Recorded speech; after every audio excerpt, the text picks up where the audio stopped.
podcast est réalisé avec le soutien précieux de More. Parce que nous sommes des entrepreneurs tout comme vous.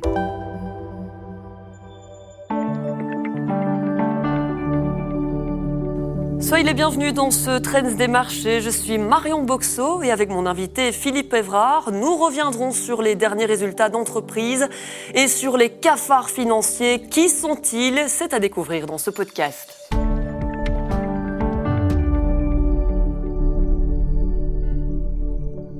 On démarre sans tarder ce Trends des marchés. Les bourses européennes ont terminé la semaine sur une note négative. Les investisseurs ont préféré limiter leur prise de position après une série de records dans un contexte toujours marqué par de fortes incertitudes. La valeur phare sur Euronext Bruxelles ce vendredi, c'est Biotalis qui a profité de l'homologation aux États-Unis de son biofongicide Evoca.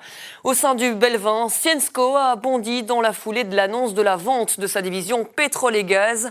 UCB a en revanche reculé après des analyses qui ont relayé une légère baisse des prescriptions de son traitement phare aux États-Unis. Bellis a aussi connu de son côté une fin de semaine difficile.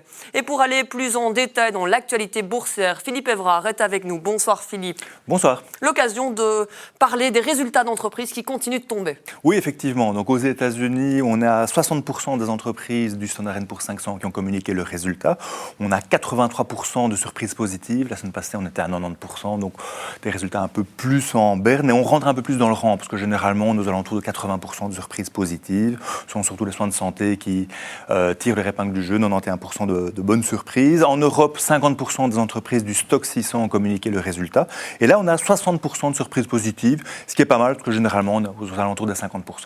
On retourne du côté des États-Unis, et là, c'est les Mag 7, les Magnificent 7 qui attirent tous les regards. Oui, c'était la semaine tant attendue. Donc, 5 des 7 Magnificent 7 qui ont communiqué le résultat. Vous êtes déjà revenu hier dans votre édition sur 3 résultats.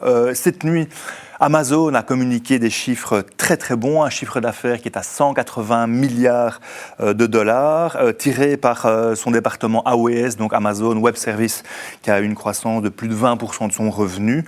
Rappelons quand même qu'Amazon a également communiqué il y a quelques jours un licenciement massif de 14 000 personnes.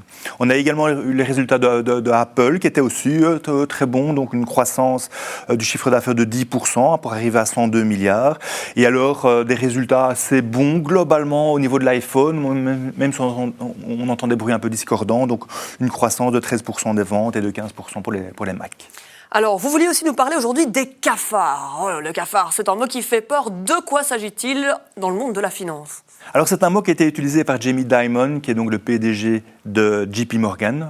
Au moment de la communication de ses résultats, il a dit que voilà, il y a des cafards dans le monde financier et que si on en a trouvé un, il y en a peut-être d'autres qui vont apparaître. Alors, à quoi fait-il référence ? Il fait référence à des entreprises qui ont un problème de structuration de leurs dettes, qui ont fait trop appel à la dette privée, la dette un peu hors bilan, la dette un peu cachée, sans vraiment de contrôle. Et il faisait référence à First Brands, qui est une société qui est active dans les pièces détachées automobiles, qui a connu une faillite retentissante parce qu'elle a fait trop appel à la dette privée qui a été restructurée, etc. Donc on est à 11 milliards de dettes et donc 2,3 milliards qui ne sont toujours pas identifiés. On ne sait pas où ils sont passés tellement cette dette a été noyée. Et donc, c'est clair que ça peut poser problème et ça rappelle furieusement ce qu'on a connu en 2008 avec la crise des subprimes, avec l'apparition des asset-backed securities, des CDO. Je vous invite à regarder à nouveau le film de Big Short d'Adam McKay qui résume très bien cette situation. Et justement, à la suite de cette crise, est-ce que les banques n'étaient pas tenues justement d'équilibrer au mieux leur bilan, d'avoir un coussin quand même en cas de situation délicate ? Oui, tout à fait. Donc, depuis la crise des subprimes, il y a eu beaucoup plus de contrôle, mais il y a encore moyen de passer entre les mailles. Alors, il faut raison garder, par rapport à 2008, on n'est pas du tout dans le même rapport. Quand vous regardez le poids du crédit privé par rapport au PIB aux États-Unis, on est 80% inférieur à ce qu'on a connu. Donc, il n'y a pas véritablement de risque à l'heure actuelle. Et alors, le grand message quand même, c'est de rester attentif.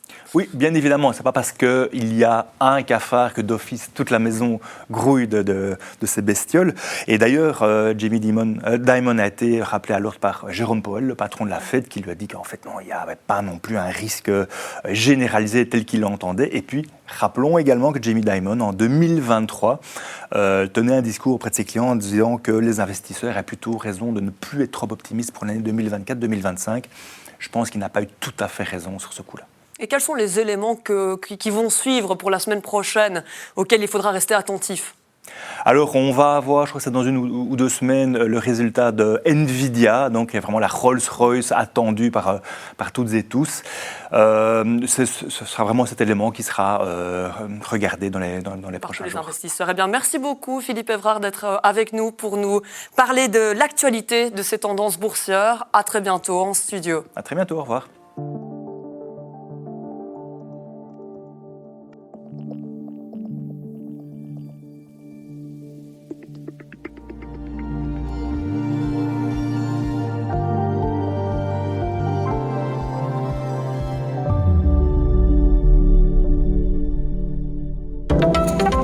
Interrogez-vous sur vos marges pour créer plus de valeur. Gagnez plus sans vendre plus.